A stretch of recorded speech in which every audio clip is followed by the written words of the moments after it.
and send their women to such distant captivity that the name of their tribe shall never again be heard within 500 miles of Damascus. I will so with salt the foundations of their village, and there shall never live thing dwell there, even from that time forward." "I had rather the trouble which you design for yourself were in revenge of some other more important person than of me, noble Emir," replied the knight. "But my vow is recorded in heaven, for good or for evil, and I must be indebted to you for pointing me out the way to my resting place for this evening." "That," said the Saracen, "must be under the black covering of my father's tent."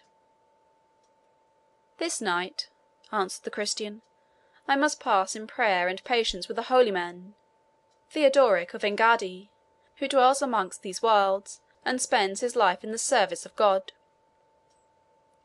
"I will at least see you safe thither," said the Saracen.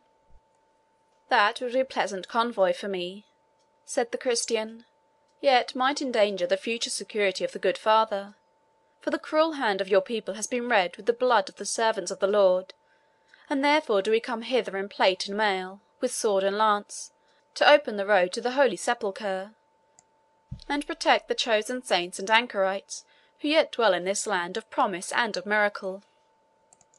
"Nazarene," said the Moslem, "in this the Greeks and Syrians have much belied us, seeing we do but after the word of Abu Bekr al Wakil, the successor of the Prophet, and, after him, the first commander of true believers.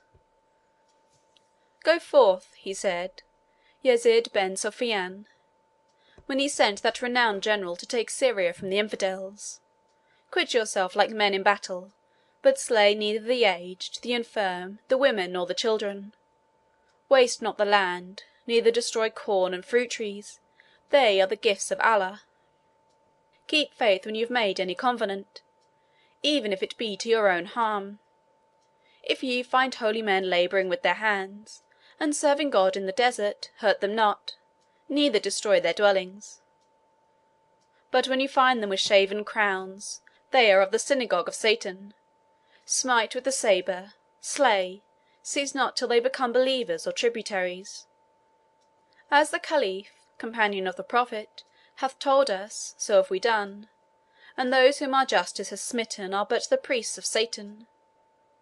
But unto the good men who, without stirring up nation against nation, worship sincerely in the faith of Isa ben Mariam, we are a shadow and a shield, and such being he whom you seek, even though the light of the Prophet hath not reached him, from me he will have only love, favour, and regard.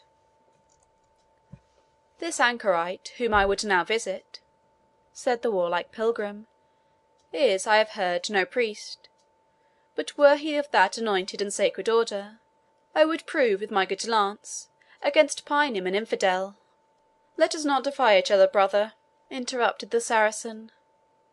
"We shall find, either of us, enough of Franks or of Moslem on whom to exercise both sword and lance. This Theodoric is protected both by Turk and Arab, and, though one of strange conditions at intervals, yet on the whole he bears himself so well as the follower of his own prophet, that he merits the protection of him who was sent."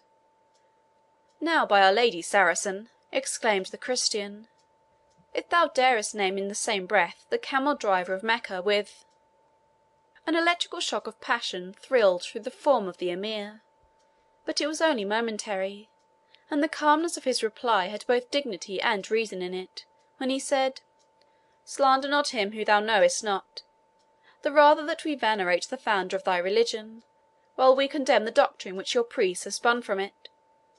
I will myself guide thee to the cavern of the hermit, which, methinks, without my help, thou wouldest find it a hard matter to reach.